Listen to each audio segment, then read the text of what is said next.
Tema nasionalnya adalah inovasi penyuluh agama Katolik dalam pembangunan generasi emas. Subtemanya menjadi motivasi dan inspirasi untuk membangun moral generasi muda di era globalisasi. Baik, saya langsung saja. Pendahuluan. Globalisasi mengisyaratkan adanya dunia tanpa batas, di mana sekat-sekat antar negara semakin samar dan tipis dalam berbagai bidang kehidupan. Arus globalisasi yang demikian deras menjadi kian tak terelakkan, antara lain dengan mengalirnya informasi, teknologi, komunikasi, barang dan jasa, serta gaya hidup dari negara lain, yang tentu saja nilai-nilai budaya dari luar juga akan membawa pengaruh positif yang diharapkan bagi kemajuan bangsa maupun pengaruh negatif bagi masyarakat, khususnya generasi muda.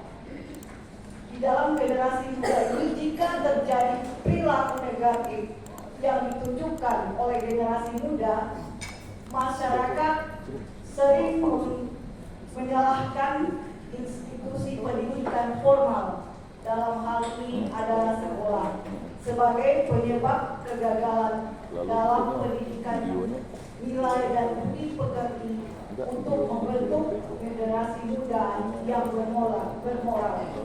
Untuk itu, peran penyuluh yang berada di luar pendidikan formal harus mampu berinovasi untuk membangun generasi emas ini. Latar belakangnya, definisi dari generasi muda.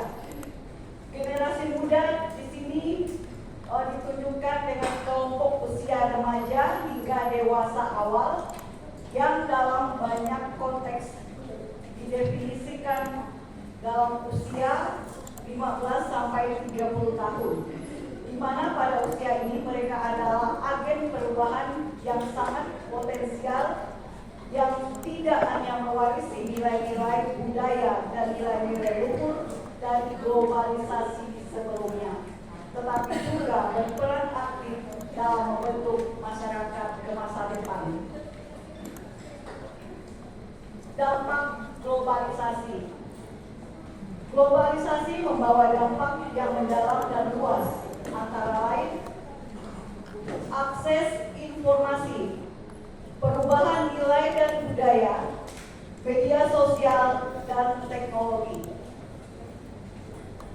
Pentingnya pembangunan moral. Satu, sebagai fondasi, pentingnya anak muda hidup menggereja.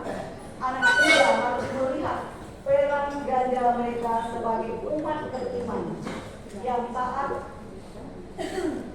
dan warga gereja yang bertanggung jawab. Ini tentunya harus dimulai dari dalam keluarga. Yang kedua, menghadapi tantangan.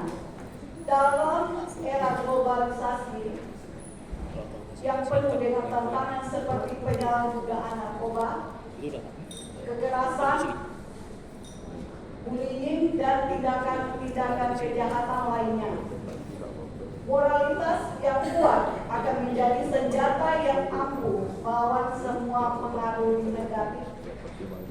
Generasi muda yang memiliki fondasi moral yang baik akan mampu membuat keputusan yang positif dan akan menghindari perilaku yang merugikan diri sendiri dan orang lain. Para Dewan yang terhormat, strategi penyuluh agar menjadi motivasi dan inovasi di dalam membangun moral generasi muda. Salah satunya yang saya di sini adalah yang pertama, melibatkan keluarga. Keluarga memiliki peran penting dalam pembentukan karakter generasi muda. Beberapa cara yang dilakukan, misalnya selalu ada dialog terbuka maupun mendengarkan dari negara mendengarkan. Kemudian bersikap antusias. Antusias akan menumbuhkan semangat dan kepercayaan yang tinggi di dalam generasi muda. Kemudian memiliki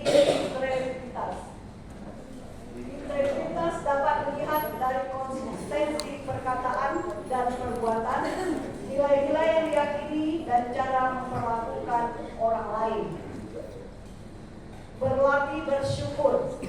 Bersyukur dapat menjadi pengingat tentang apa saja yang kita miliki. Menjadi contoh yang baik. Kita bisa menginspirasi orang dengan menjadi pekerja keras, memiliki pencapaian diri yang luar biasa dan melakukan tindakan-tindakan terpuji. Membangun lingkungan kerja yang positif. Kita bisa menciptakan lingkungan kerja positif dengan mengakui dan merayakan keberhasilan serta memiliki public speaking yang baik. Memiliki public speaking yang baik akan membawa audiensi untuk menyerap motivasi yang kita sampaikan. Kesimpulannya, perkembangan pola generasi muda di era globalisasi adalah suatu keharusan dan tanggung jawab kita bersama. Melalui pendidikan karakter, keterlibatan keluarga, lingkungan sosial, pemanfaatan media sosial yang baik dan benar, memberikan contoh dan teladan yang baik dan benar, dengan menjadi motivasi dan inspirasi, kita dapat mendidik mereka menjadi generasi yang waktu sudah habis. Tepuk tangan untuk terima kasih. Saya mengingatkan kembali akan hal yang disampaikan oleh Romo Pras kemarin. Berpikir positif, berkata inspiratif, dan berbuat positif. Terima kasih. Baik, terima kasih. Jadi untuk siapa yang mau tampil boleh juga menggunakan operator biar praktis ya. Penting ada bahan. Operatornya ditambah. Ya, kalau yang bersangkutan bisa boleh sendiri. Peserta berikutnya adalah Ibu Rita Nurmila SAG. Rita Nurmila SAG.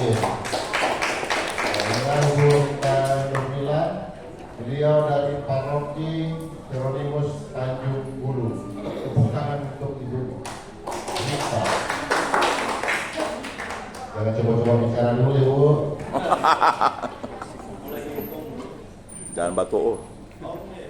Baik, terima kasih atas waktunya. Selamat pagi, dalam sejahtera hidup kita semua. Tak lupa saya ucapkan terima kasih kepada Yang Mulia yang terhormat Bapak Penas kita Arsi SPG dan panitia dan seluruh penyuluh agama Katolik se-Kalbar. Tak lupa saya ucapkan terima kasih kepada Tuhan Yesus Kristus yang telah menyertai saya dalam menyusun karya tulis ini dan waktu yang sangat ini. Baik.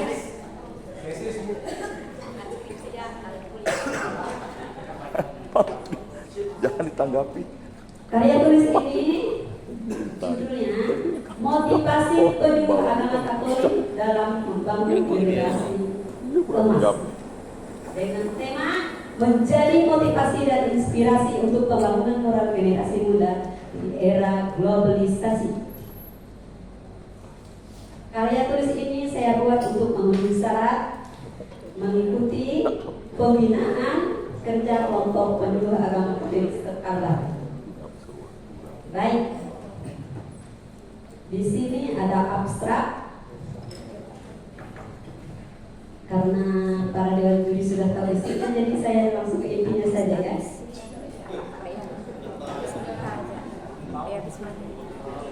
Kata pengantar sudah tahu isinya. Ya sudah tahu kan dewan juri? Ada isi.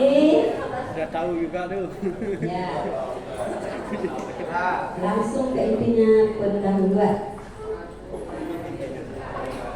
Latar belakang karya tulis yang saya buat, generasi muda merupakan bagian dari komunitas yang berbeda dalam lingkungan. Mereka menghadapi tantangan untuk sebagai bagian dari generasi muda yang hidup di era globalisasi. Rumusan masalahnya yang pertama, bagaimana generasi muda dapat memadukan nilai-nilai Kristiani dengan tuntutan akademik dan profesional globalisasi. Yang kedua, muda dalam menjaga iman dan spiritualitas mereka di tengah pengaruh budaya global dan teknologi yang berkembang pesat.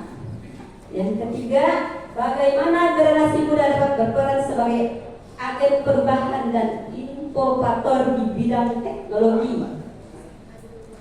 Yang keempat, bagaimana generasi penerus dapat mengembangkan kepemimpinan yang berintegritas dan inovatif serta relevan dengan tuntutan dunia yang global. Tujuan penulis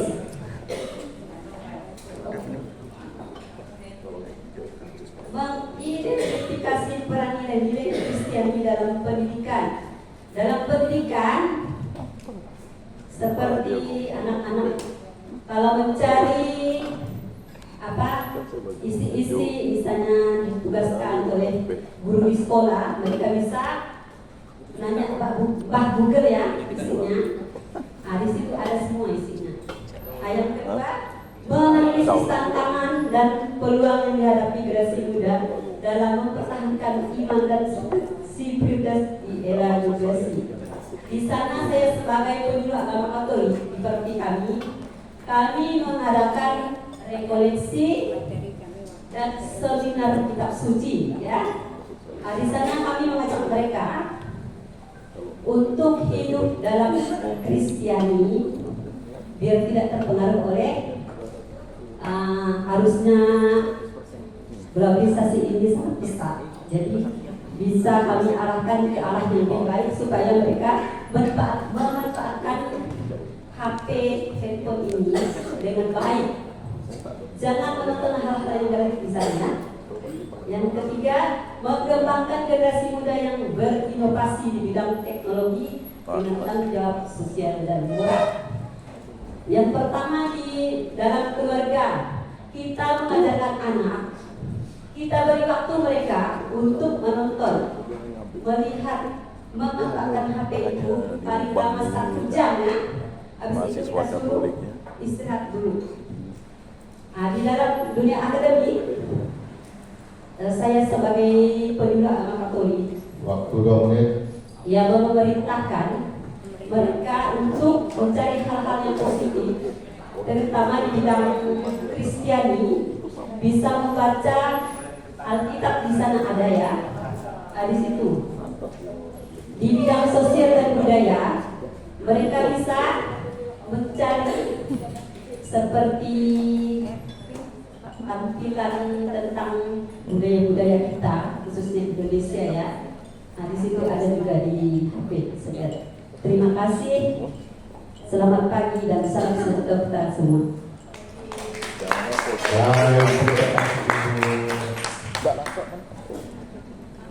Peserta berikutnya adalah Nik Made Chandra Samjani SD.